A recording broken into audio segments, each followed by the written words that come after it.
Hello दोस्तों, आज के वीडियो में हम लोग ये जो वोल्टेज सेंसिंग मॉड्यूल है इसके बारे में बात करेंगे। ये एसी वोल्टेज को सेंस करने के लिए मॉड्यूल इस्तेमाल होता है एंड इसमें एक ट्रांसफार्मर भी है। तो कैसे ये एसी वोल्टेज को सेंस करता है, इसका सर्किट क्या है, क्या हम इस सर्किट को घर में बना सकते हैं एंड एसी वोल्टेज को सेंस कैसे किया जाता है, डीसी सिग्नल से वो कैसे अलग है। तो हर एक चीज़ को जानने को मिलेगा इस वीडियो में एंड हर एक तरीके से इसको टेस्ट करेंगे। तो चलिए वीडियो को शुरू करते हैं। तो पहले तो इसको खोल लेते हैं।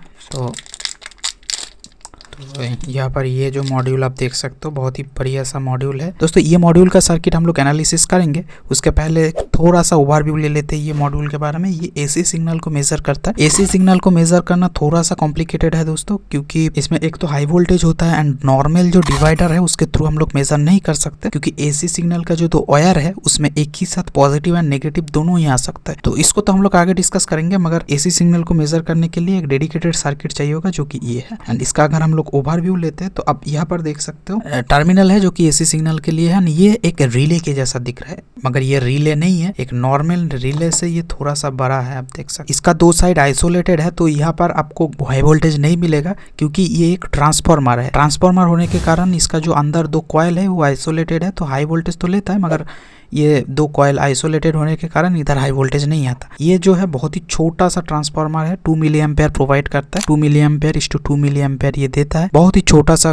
ट्रांसफार्मर ये है। ये एक LM358 एक ऑप एम्प आईसी है। ये क्या करता है कि इससे आने वाला सिग्नल को ये 1 से 5 वोल्ट के बीच में ये मैप करते हैं। एंड कुछ सर्किटरी है, इसके बारे में हम लोग आगे देखेंगे। तो ये तो है 100 किलो ओम का पोर्ट। यहाँ पर 104 देख रहे हो, 14 जो पहला नंबर होता है, 0 सेकंड नंबर होता है एंड 4 मल्टीप्लायर होते हैं, तो टोटल होता है। तो इसके बाद दोस्तों इसका सर्किट एनालिसिस करते हैं, देखते हैं कि ये एक्चुअली काम कैसे करता है। तो दोस्तों इसका जो सर्किट डायग्राम है वो ये है। यहाँ पर आप देख सकते हो ये सर्किट डायग्राम कैसे काम करते हैं। इसको समझने से पहले हम लोगों को समझना पड़ेगा ये कैसे काम करता है। यहाँ पर तो वोल्टेज आ रहा है, यानी ये एक ट्रांसफार्मर है, तो ये इस तरफ एंड इस तरफ आइसोलेट करता है, मगर यहाँ पर तब भी एसी वोल्टेज आता है। एसी वोल्टेज का मतलब है वोल्टेज दोस्तों इस तरह से आ रहा है। देख सकते हो, अगर एक वायर हम लोग ये पकड़ लेते हैं एंड दूसरा वायर हम लोग ये पकड़ लेते हैं, तो एक ही वायर में एक बार प्लस आता है एक बार माइनस आता है। मतलब अगर ये फिक्स रहता है ना ये वायर, तो इस वायर में एक बार ये जाएगा प्लस होगा एंड प्लस होकर फिर गिरेगा एंड इस वायर से जो वोल्टेज मैच करेगा मतलब 0 होगा एंड 0 से नेगेटिव होगा। मतलब एक वायर तो फिक्स रहेगा एंड दूसरे वायर में प्लस माइनस होता रहेगा। एक सेकेंड में 100 बार, मतलब 50 हर्ट्ज का फ्रीक्वेंसी तो है, तो एक सेकेंड में 100 बार इसमें प्लस माइनस होगा, मतलब 50 बार प्लस एंड 50 बार माइनस। तो ये जो सर्किटरी है दोस्तों, तो ये क्या करता है, जो यहाँ पर ऑप एम्प लगा हुआ है ना, तो ये यहाँ पर जो ऊपर नीचे वोल्टेज आ रहा है ना प्लस माइनस, तो उसको ये ऐसा कर देता है। जो यहाँ पर होता है एक वायर ग्राउंड होता है, एक वायर में वोल्टेज अप डाउन करता है, मगर कभी भी ये वोल्टेज इस वोल्टेज से नीचे नहीं आता। तो ये क्या करता है, एक वोल्टेज से ये ऐसे कर देता है। एंड इसको कैलकुलेट करना बहुत ही आसान है। अगर हम लोग इस मॉड्यूल में 5 वोल्ट सप्लाई देते हैं, तो यहाँ से यहाँ पर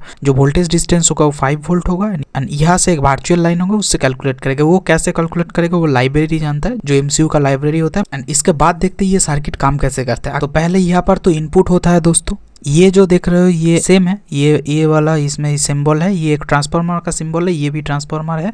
यहाँ पर देख सकते हो ZMPT11B एंड यहाँ पर वो 2 milli ampere to 2 milli ampere and 2 milli ampere supply करने के लिए यहाँ पर एक रेसिस्टर देख रहे हो, यही रेसिस्टर ये है, बहुत ही हाई वैल्यू का रेसिस्टर है, 820K का है। तो ये से बहुत ही कम एम्पेयर जाएगा एंड यहाँ पर जाएगा एंड यहाँ पर से क्योंकि 1:1 है, तो यहाँ पर वोल्टेज आएगा एंड यहाँ पर एक रेसिस्टर देना जरूरी है, जो कि ये वाला रेसिस्टर है 100 ओम का, क्योंकि ये कोई भी ट्रांसफार्मर का जो टैप है वो ओपन में नहीं रहना चाहिए। इधर से अगर करंट नहीं जाता तो दिक्कत हो सकता है, क्योंकि ये था पावर सोर्स की वजह इंडक्टिव की जैसा काम करेगा, तो बहुत ही दिक्कत होगा। तो एक दिया जाता है 100 ओम का, तो ये इससे थोड़ा सा करंट लेके यहाँ पर वोल्टेज को मेंटेन करता है। उसके बाद दोस्तों आईसी के बारे में बात कर लेते हैं। तो यहाँ पर 2 ऑप एम्प आप देख सकते हो, LM358 जो नॉर्मल ऑप एम्प होता है वही 12 ऑप एम्प यहाँ पर इस्तेमाल किया गया है। तो इसमें एक ऑप एम्प में इसका आया हुआ सिग्नल लिया जाता है, जहाँ पर एक कैपेसिटर के थ्रू इसको भेजा जाता है। कैपेसिटर क्यों, यहाँ पर ये वाला कैपेसिटर इसलिए होता है दोस्तों, क्योंकि कैपेसिटर से बस एसी सिग्नल ही जा सकता है। कैपेसिटर के अंदर ये दो एक्चुअली डिस्कनेक्टेड ही होता है, मगर आप बोलोगे तो कैसे एसी जाता है, एसी एक्चुअली नहीं जाता, ये वर्चुअली जाता है। मतलब यहाँ पर चार्ज एंड यहाँ पर चार्ज ऐसे होता है, अगर यहाँ पर नेगेटिव होता है तो ऑटोमेटिकली यहाँ पर पॉजिटिव हो जाता है। तो वर्चुअली ऐसा लगता है कि एसी जाता है, क्योंकि ये एसी ही बस पास करे, तो यहाँ पर कैपेसिटर होता है।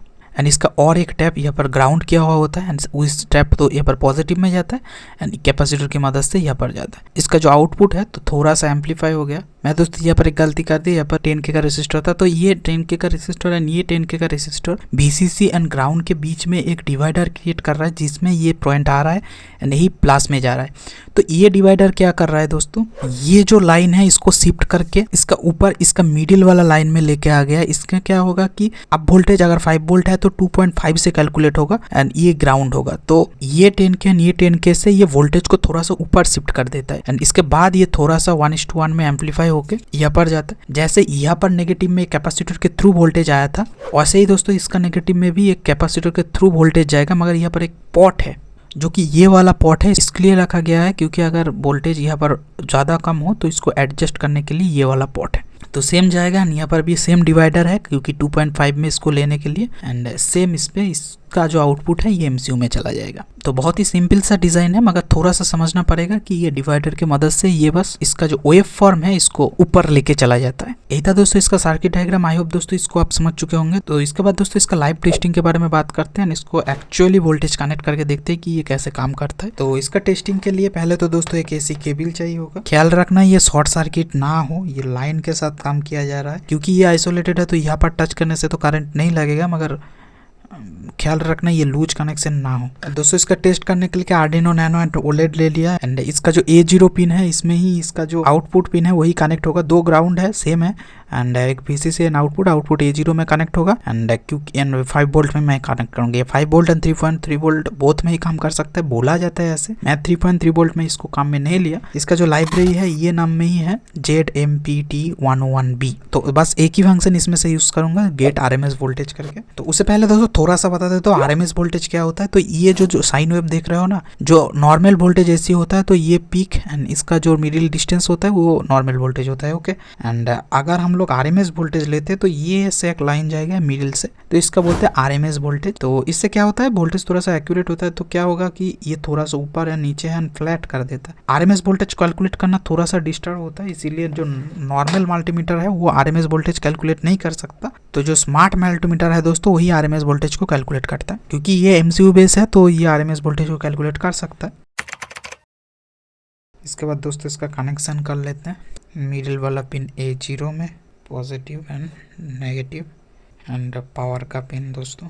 एंड पावर ऑन करते ही यहाँ पर देख सकते हो यहाँ पर वोल्टेज शो हो रहा है एंड यहाँ पर 8 वोल्ट समथिंग दिखा रहा है। क्योंकि ये ऑफ कंडीशन है तो यहाँ पर 8 वोल्ट दिखा रहा है एंड ऑन करते ही यहाँ पर देख सकते हो ये 276 वोल्ट यहाँ पर दिख रहा है। दोस्तों ऑफ करने में 0 वोल्ट होना चाहिए, मगर यहाँ पर 8 वोल्ट दिखा रहा है, तो थोड़ा सा यहाँ पर दिक्कत है, मगर ठीक है इतना वोल्ट तो चलता है। मगर एक दिक्कत और भी है दोस्तों, अगर मैं ऑन करता हूँ तो यहाँ पर 227 वोल्ट दिखा रहा है, मगर मुझे नहीं लगता ये एक्चुअल वोल्टेज है। अगर मैं मल्टीमीटर से चेक करता हूँ एक्चुअल वोल्टेज तो यहाँ पर दिखा रहा है 248 या फिर 251 वोल्टेज, मतलब यहाँ पर वोल्टेज बहुत ज़्यादा है 250 वोल्ट। तो यह इसको एडजस्ट करने के लिए हम लोग इसको पॉट को घुमाएंगे। इसको हम लोग इस साइड में घुमाते हैं तो ये वोल्टेज बढ़ रहा है। इसका कोड दोस्तों मैं डिस्क्रिप्शन में दे दूंगा, उससे आप डाउनलोड कर सकते हो। एंड इसको घुमाते हैं, यहाँ पर 250 वोल्टेज हो गया।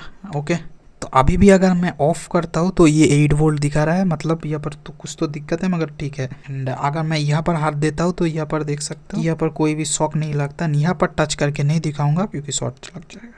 तो इसका कैलिब्रेशन तो हो गया दोस्तों। इसका अगला वोल्टेज टेस्ट करके देखते हैं। अगर मैं 2 कैपेसिटर से 2 वोल्टेज डिवाइडर बनाता हूँ AC में, क्योंकि कैपेसिटर से ऐसा हो जाता है, तो अगर मैं ऐसा करता हूँ तो 2 पॉइंट में कनेक्ट करने के बाद अगर मैं न्यूट्रल में एक देता हूँ एंड यहाँ पर एक देता हूँ तो ये हाफ वोल्टेज दिखाना चाहिए। देखता हूँ कितना होता है।